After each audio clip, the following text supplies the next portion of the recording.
পথ পড়বো না, জীবনে ভাগবত পড়বি না, জীবনে ভাগবত শুনবি না, জীবনে ভাগবত স্পর্শ করবি না। এই ভাগবত পাঠ করতে গিয়ে তোর বাপ মরল, এই ভাগবত পাঠ শুনতে বসে তোর চেহারাটা এমন হলো। জীবনে ভাগবত পড়বি। দেখি মা, দেখি কি তোমার হাত দুটো আমার মাথায় রেখে তুমি আশীর্বাদ করো মা।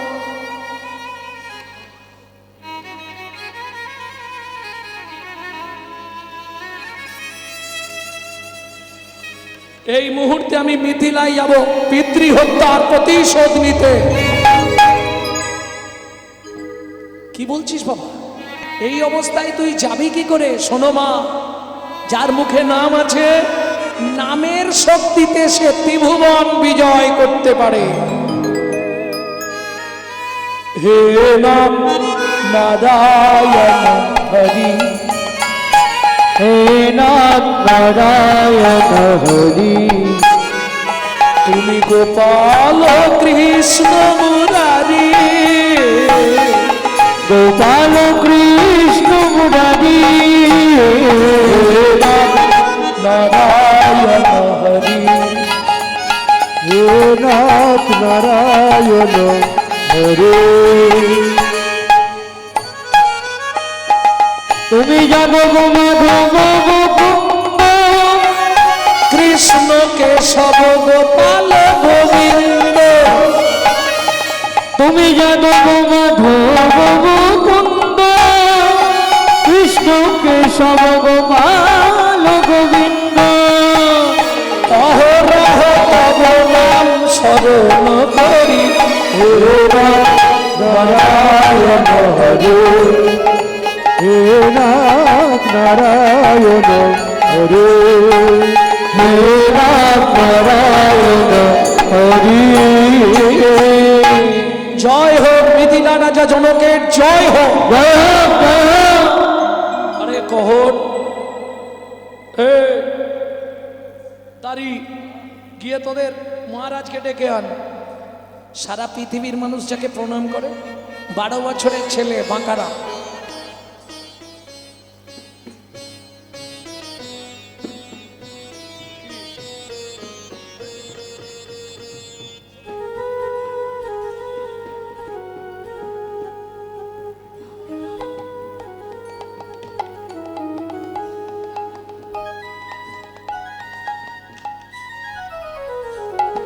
তাকে বলছে তোদের মহারাজকে ডেকে আন।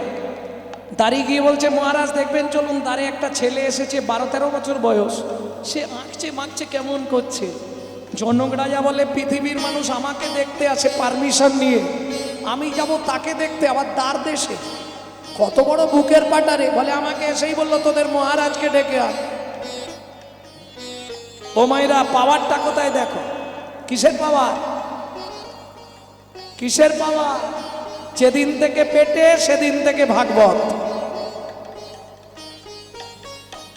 ধ্যানের তত্ত্ব, জ্ঞানের তত্ত্ব, কর্মের তত্ত্ব এক করি, 3 তত্ত্ব সমন্বয়ে হরি নাম আনিল গৌর হরি। ভাগবত শুনেছেন? ভাগবতের একটা তো গুণ আছে, শক্তিটা কার? ভাগবতের। এইবার বলি, গঙ্গাতে স্নান করলে আপনাদের পুণ্য সঞ্চার হবে। কমাস পরে পাবেন? 6 মাস পরে। গঙ্গাতে ডুবিলে হয় পশ্চাতে প্লাবন, কিন্তু বৈষ্ণব দর্শনেই দেহ প্রবৃত্ত হয়, এটা বৈষ্ণবের গুণ। জনক রাজা এসে দেখে 12 বছরের ছেলেকে হাত জোড়ো করে বলছে, কে বাবা তুমি? আমায় চিনবেন না। কি নাম তোমার? মায়ের পেটে থাকাকালীন বাবা রাগ করে নাম দিয়েছিল অষ্টবক্র। কে তোমার বাবা? আজ থেকে 12 বছর আগে যাকে নদীতে ডুবিয়ে মেরে ফেলা হয়েছে। তুমি গহরমুনির ছেলে? হ্যাঁ। আপনার এখানে বরুণ দেবের পুত্র বন্দী আছে? আছে। ওকে একবার ডাকুন। কেন? ও দেখবো কত বড় বাপের বেটা, কত ভাগবত শিখেছে। ডেকে আনুন। জনক রাজা বলছে, তুমি তো দাঁড়াতেই পারছো না। শুনুন মহারাজ, ও তো ভাগবত মুখস্থ করে ভাগবত শিখেছে, আর আমি মায়ের পেটে বসে ভাগবত শিখে তারপর বাইরে বেরিয়েছি। মানে আমার জন্মটাই হয়েছে ভাগবত দিয়ে। প্রেম সে বলো চৈতন্য মহাপ্রভু কি জয়। বুঝে নেওয়া গেল। ডাকা হলো বরুণ দেবের পুত্র বন্দী। বিচারে বসেছে পাঁচজন মুনি, ভরদ্বাজ, আগাস্তা, মরিচ, পুলত্ত, মুনি, ঋষি, সাধু, সব ডিভাইড আছে। সাধু আলাদা, মুনি আলাদা, ঋষি আলাদা, ভক্ত আলাদা, সব সারিবদ্ধ যে যার সারিতে বসেছে। যে শ্লোকটা বলছে 60 বছরের লোকটা বরুণ দেবের পুত্র বন্দী, 12 বছরের ছেলে সেটাই ভুল বলে দিচ্ছে। ওটা ভুল বললে শোনো, তুমি কৃষ্ণ নামের মহিমা বলতে গিয়ে যে শ্লোকটা লাস্টে বললে সেটাও ভুল বললে। ভালো করে আমার থেকে শিখে যাও। তুণ্ডে তাণ্ডবী নিরতিং বেতনতে তুণ্ডাবলী লব্ধয়ে কর্ণকৌড়ে করম্মিনী ঘটয়তে কর্ণভূদেব্য চেত প্রাঙ্গণ সঙ্গিনী রাজশ্রিয়ম ন জানে জানতে কি অদ্ভুত অমৃতম কৃষ্ণ বর্ণদ্বয়ী। কৃষ্ণ ইতি বর্ণদ্বয়ী।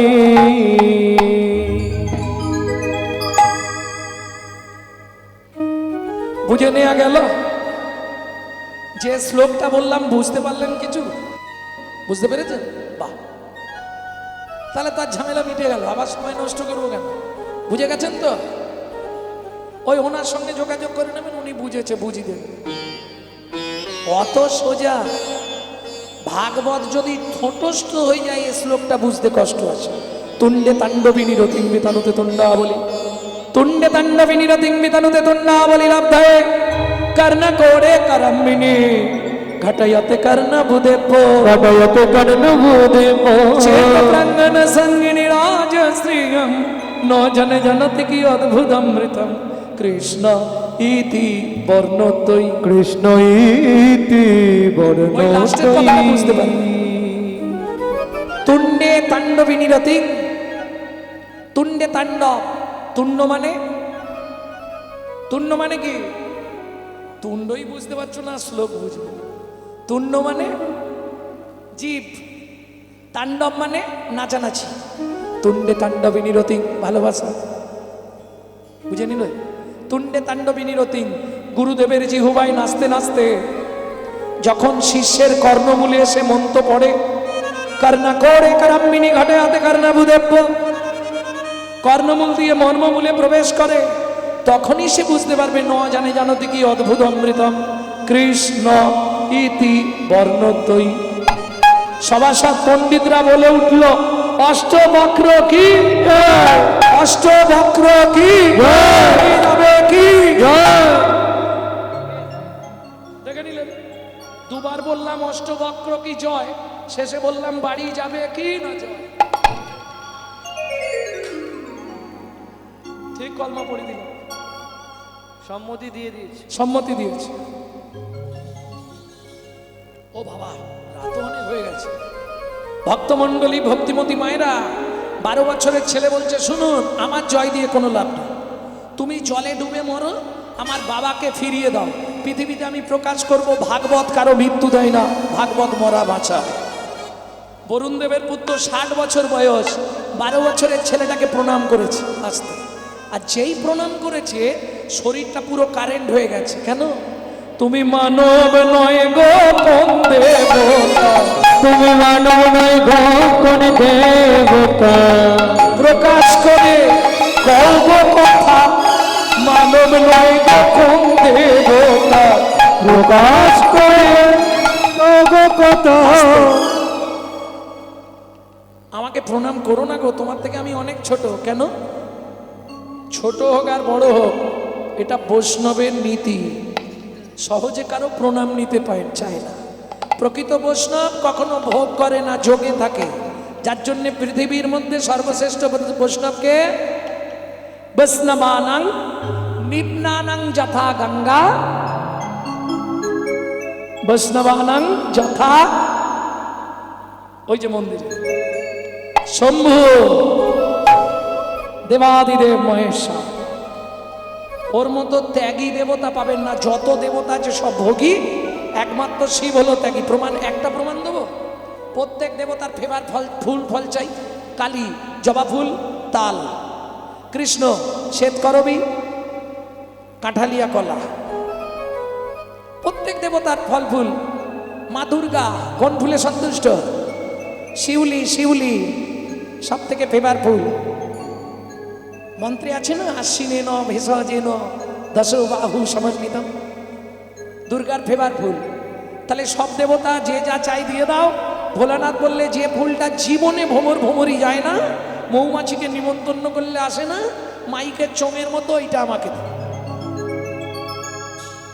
কত বড় ত্যাগ দেখেছো? যে ফলটা কোনো দেব দেবী নেবে না, একটা কাঁটা আর একটা আঠা। যে ছটফট করবে তাকে দেবো কাঁটা। কাঁটা। আর যে প্রকৃত ভক্ত, তার আর আমার মাঝখানে ফেলে দেবো আঠা, আটকে যাবে। বুঝে নিলে? অত বড় ত্যাগী দেবতা জীবনে পাবেন না। যার জন্য দেখবেন যত মঠ মন্দির বড় বড়, যত নিতাই গৌর রাধা কৃষ্ণ, যত বিগ্রহ প্রতিষ্ঠাতা, ভেতরে ঢুকে দেখবেন কোথাও না কোথাও মহেশ্বর থাকবে। ওর কৃপা ছাড়া আপনি জীবনে বৈষ্ণব হতে পারবেন না। প্রেম সে বলল চৈতন্য মহাপ্রভু কি জয়। শোনো ভাই, সত্যিটা তোমার পা ছুঁয়ে বলি, যদিও তুমি আমার থেকে অনেক ছোট, কিন্তু ছোট হলেও তুমি তো তুলসী পাতা। জাত সাপের বাচ্চা তো জাত সাপই হয় না কি? তোমাকে প্রণাম করলাম, তোমাকে নয়, তোমার স্বরূপকে আমি প্রণাম করলাম। সত্যি তুমি ভাগবত শিখেছো ভাই। এবার সত্যিটা বলি, তোমার বাবাকে আমি মারিনি। তাহলে আমার বাবা আজ থেকে 12 বছর আগে পাতালে কৃতার্থ যজ্ঞ করবে বলে আমাকে ত্রিভুবনে পণ্ডিত ব্রাহ্মণ খুঁজতে পাঠিয়েছিল। খুঁজতে খুঁজতে দেখলাম সব ব্রাহ্মণরা আমিষ আহার করে, প্রসাদ ভোজী নিরামিষ পণ্ডিত ব্রাহ্মণ পেলাম তোমার বাবাকে। তোমার বাবাকে নিয়ে গেছিলাম আমার বাবার যজ্ঞে পৌরোহিত্য করবার জন্য। যজ্ঞ শেষ হয়ে গেছে 5 দিন আগে। ওই তাকিয়ে দেখো তোমার বাবা ফিরে আসছে। কহর মুনি এলেন, জনক রাজা বললেন, কহর কহর, ছেলে একটা তোমার। আমার ছেলে? কে আমার ছেলে? এই যে এই বাঁকাটা আমার ছেলে। এই বাঁকা, বাঁকা, এ বাঁকাদা, কার ছেলে? বস, বাঁকা তুই কার ছেলে রে? বাবা, নিজের ছেলেকে অস্বীকার করছো? এই বাবা বলছিস? কে তোর বাবা? আমি আবার কবে তোর বাবা হলাম রে? তোমার মনে নেই বাবা? যদ্দৈতং ব্রহ্ম মনৌষধি তদ্ভাবস্য তনুবা যহ আত্মা অন্তর্যামী পুরুষ ষড়ৈশ্বর্য জয় ভগবান। শোনো বাবা, ভাগবত থেকে শ্লোকটা তুমি ভুল বলেছিলে। ষড়ৈশ্বর্য ইয় ভগবান হয় না, ষড়ৈশ্বর্য পূর্ণ ব্রহ্ম ভগবান। ছুটে গিয়ে ছেলেকে জড়িয়ে ধরলো, বাবার মনে পড়ে গেল শ্লোকের কথা। খোকা, এখন আর আদর করে কি হবে? যা দিয়েছ তো সারা লাইফ বয়ে বেড়াতে। খোকা, তুই আমার সঙ্গে ওই নদীতে চল, আমি একটা মন্ত্র শিখিয়ে দেবো। মন্ত্রটা বলে স্নান করবি, তোর শরীরের 8টা বাঘ ওই নদীতে চলে যাবে। যদি দক্ষিণ ভারত বেড়াতে যান, ওই নদীতে পারলে একবার স্নান করে আসবেন। হাত পা যাদের বাঁকা, কোমরের যন্ত্রণা, হাঁটুর যন্ত্রণা, নদীটির নাম অষ্টবক্রের কৃপাপ্রাপ্ত নদী সমঙ্গা। যেই ডুব দিল নদীটা 8টা বাঁক, আজও প্রসিদ্ধ। এখন মনে হয় প্রায় স্নান করতে গেলে একজনের 2-3 হাজার টাকা লাগে। তাও এখন আজকে লাইন দিলে কালকে স্নান হবে। প্রসিদ্ধ, বিরাট গুণ মহিমা। যেই ডুব দিল নদী 8টা বাঁক হয়ে গেল। সুন্দর সুঠাম চেহারা, মধুময় সিধম বৃন্দাবন। তবে বৃন্দাবনে তো থাকবো না, যেখানে যাব বৃন্দাবন থেকে আরো 1.5 দিনের পথ। ভক্তমণ্ডলী ভক্তিমতী মায়েরা ভালোই পুঁজি বাদ করেন।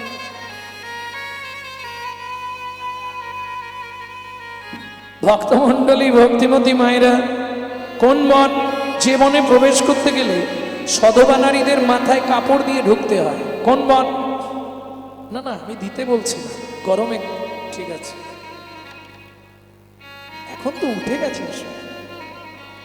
আগেকার দিনে এসব ছিল। নাভি মাপ করে ঘোমটা দিতে হবে, কুলের প্রথা, কুল ঘোমটা না দিলে তোমাকে কুলের বাইরে করে দেবে।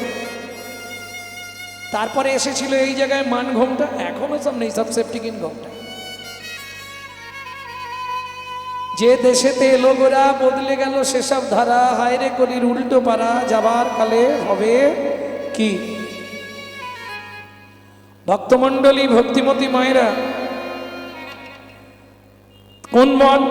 যে বনে বসে বাল্মীকি মুনি রামায়ণ রচনা করেছিলেন, যে বনে ভগবান তার হারিয়ে যাওয়া ছেলেদের খুঁজে পেয়েছিলেন, যে বনে সাধনা করে ভৃগুমুনি নারায়ণের বুকে লাথি মেরেছিলেন, যে বনে সাধনা করে সৌবানী মায়ের ছোট্ট ছেলে দুঃখী পরবর্তীতে নারদ মুনি হয়েছিলেন। কোন বন? চলুন ওই বনে প্রবেশ করি। তপবনে ছিল মুনি,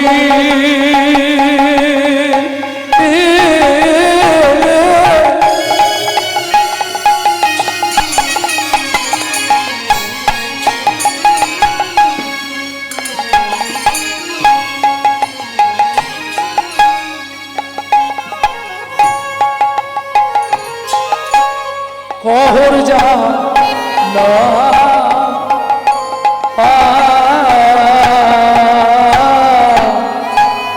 তপবনে ছিল মুনি,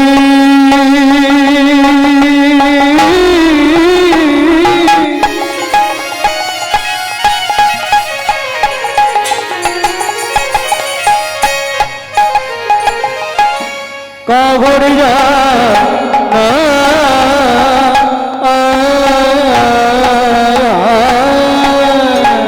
সদয় সারথি গো তারা বুঝে নারায়ণ, সদায় সর্তি তারা বুঝে নারায়ণ। ভক্তমণ্ডলী ভক্তিমতী মায়েরা, যাদের সামনে জায়গা আছে একটু এগিয়ে গিয়ে বসুন, পিছনে বহু মানুষ দাঁড়িয়ে বসতে পারছে না, একটু এগিয়ে গিয়ে আসুন না। আরে যদি হয় সুজন তেঁতুল পাতায়, বুঝতে পারছি পা মিলতে ইচ্ছা হবে, বসা যাচ্ছে না, কষ্ট হচ্ছে। হ্যাঁ, এগিয়ে গিয়ে এলে আর তো কিছু মানুষ বসতে পারবে। তারা সদাই পূজে শিলা নারায়ণ, তারা সদাই পূজে শিলা নারায়ণ, অবশেষে করে প্রসাদ গ্রহণ, সদাই পূজে শিলা নারায়ণ, অবশেষে করে প্রসাদ গ্রহণ, অবশেষে করে প্রসাদ গ্রহণ, অবশেষে করে প্রসাদ গ্রহণ, সদাই পূজে শিলা নারায়ণ, সদায় সারথি গো তারা পূজে নারায়ণ, সদায় সারথি তারা পূজে নারায়ণ। ও মায়েরা, স্বামী স্ত্রী যদি এক পথের পথিক না হয়, সে সংসারে কিন্তু শান্তি থাকবে না। এ উত্তরে ও দক্ষিণে কেমন হবে? সংসার ঠিকঠাক চলবে? ওই চলবে মানে ওই রকম চলবে। ইচ্ছা নেই তবু চলতে হবে, এই আর কি।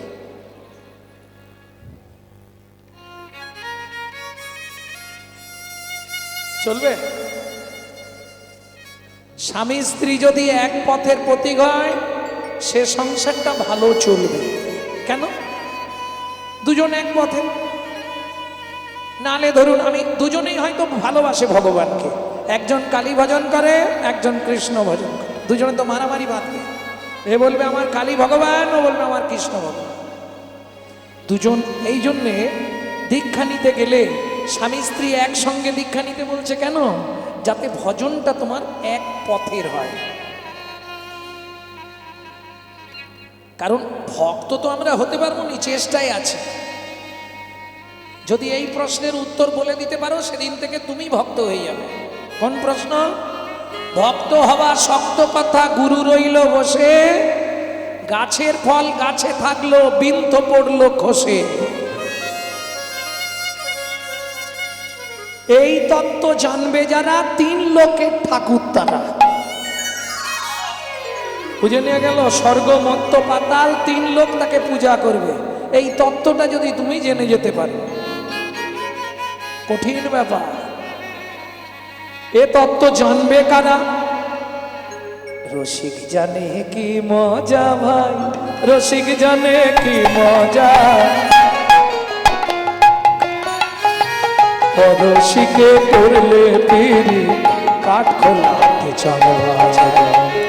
রসিক জানে কি মজা ভাই, রসিক জানে কি মজা, ও রসিক পড়লে বিড়ি কাঠ খোলাতে চাল ভাজা, ও রসিক করলে বিড়ি কাঠ খোলাতে চাল ভাজা। রসক কোকিলে খায় প্রেম মম ফুলে,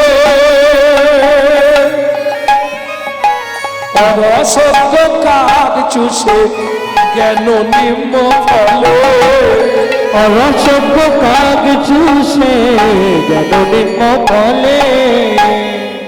উঠে এলো পিতা পুত্রে দুজনে করিল গমন, ও পিতা পুত্র দুজনে করিল গমন, জননী নিকটে আসি দিল দর্শন, জননী নিকটে আসি দিল দর্শন।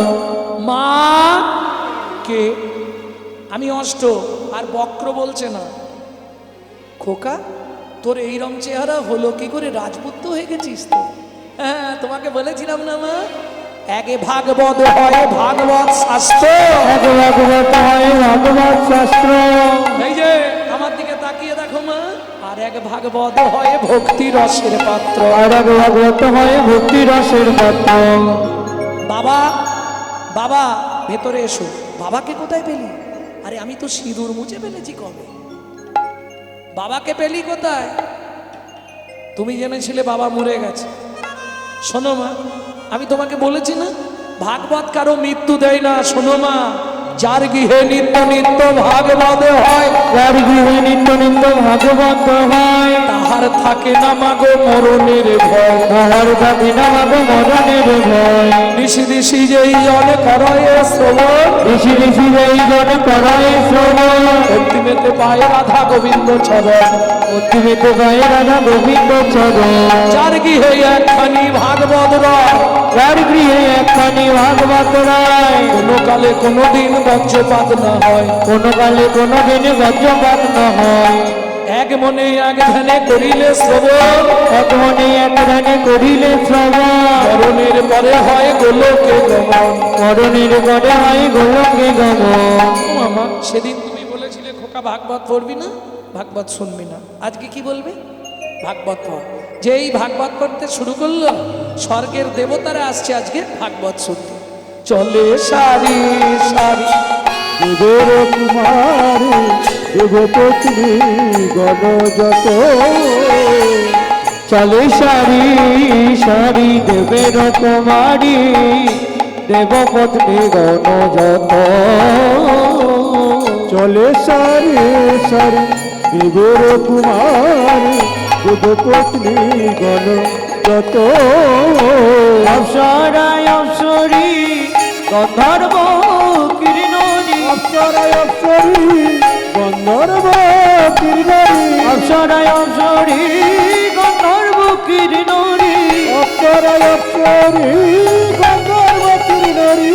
তাহা কহিব কত, তাহা কহিব কত। লক্ষ্মী সরস্বতী লইয়া ভগবতী ভাগবত শুনিতে যাই গো। লক্ষ্মী সরস্বতী লইয়া ভগবতী ভাগবত শুনিতে যায় গো। লক্ষ্মী সরস্বতী লইয়া ভগবতী ভাগবত শুনিতে যায় গো। লক্ষ্মী সরস্বতী লইয়া ভগবতী ভাগবত শুনিতে যায় গো। আবার মুশিক বাহনে চলে গজাননে, মুশিক বাহনে চলে গজাননে, কার্তিক ময়ূরে রায়। কার্তিক ময়ূরে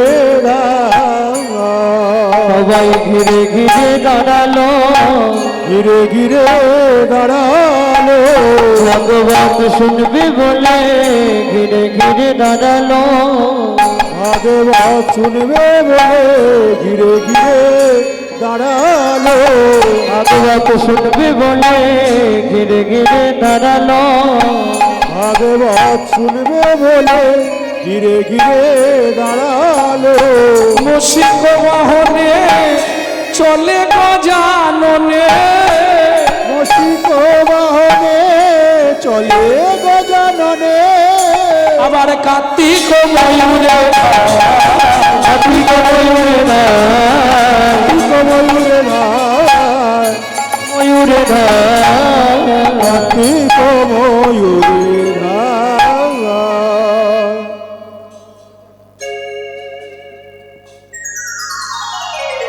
এই দেখো, আমি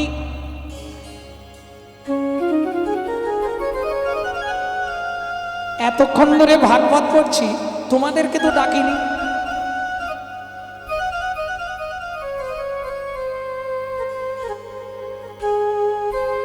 তোমাদেরকে তো ডাকিনি, তোমরা এলে কেন? যাকে ডাকছিলাম সে কোথায়? এসে দাঁড়ালেন ব্রজেন্দ্র নন্দন ভগবান শ্রীকৃষ্ণ।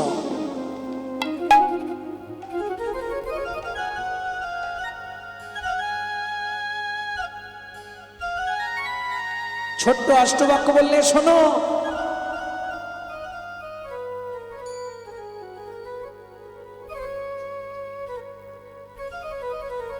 আমি তো ওই রূপ দেখবো না কেন? আমি যুগল মন্ত্রে উপাসনা করি। তখন রাইবা মেলেই বুন দাঁড়াইল সে, তখন আই বাইলে বন দাঁড়াইল সে, মেলে পুরো দাঁড়াইল তখন রাই বাইলে বন দাঁড়াইল সে। মেলে পুরো দাঁড়াইল ভক্তগণ হৃদয় মাঝে করুণ বিশ্বাস, ভক্তগণ হৃদয় মাঝে করুণ বিশ্বাস, করুন অভিষ্ট ও বলিলা গৌরলা ভাব সম্মিলন, ভাবে সমিল আমার হৃদয় ফিরা ধরব, ললিত জয় শিরা ধরব লোকনি জয় ধ্বনি ভরিল ভগবান, ধরি জয় ধরি হরিল ওই দিবে বাড়ি পুষ্প হরিষা। দেবে তারে পুষ্প পরিষ। ভক্তমণ্ডলী ভক্তিমতী মায়েরা যুগল গীতি গাইব, তার সঙ্গে হরিলুট দেওয়া হয়ে যাবে। কেউ যারা প্রণাম করবেন একটু ধীরে ধীরে আসবেন, হুড়োহুড়ি করবেন না গরমের সময়। হ্যাঁ, সবাইকেই বলে দিচ্ছি, যুগল মিলন হইল, দেখ দেখ সখী শ্যামের বামে রাই দাঁড়ালো। যুগল মিলন হইল দেখ দেখ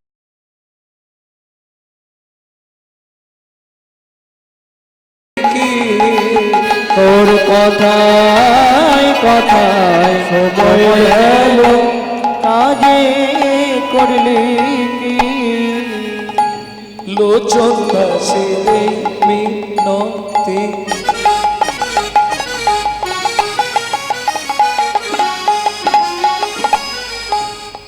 দাঁড়াও, কি হয়েছে?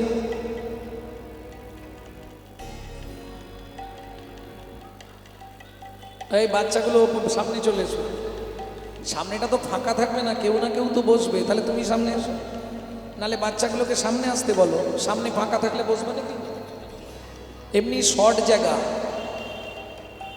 তাতে তো ওখানটা তো পূর্ণ করতে দিতেই হবে। তোরা মা সামনে চলে আয়, ভেতর দিকে এরা বসে।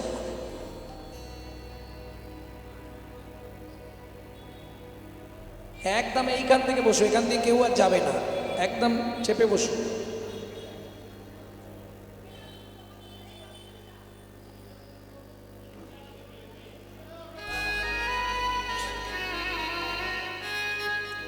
লোচন দাসের এই মিনতি,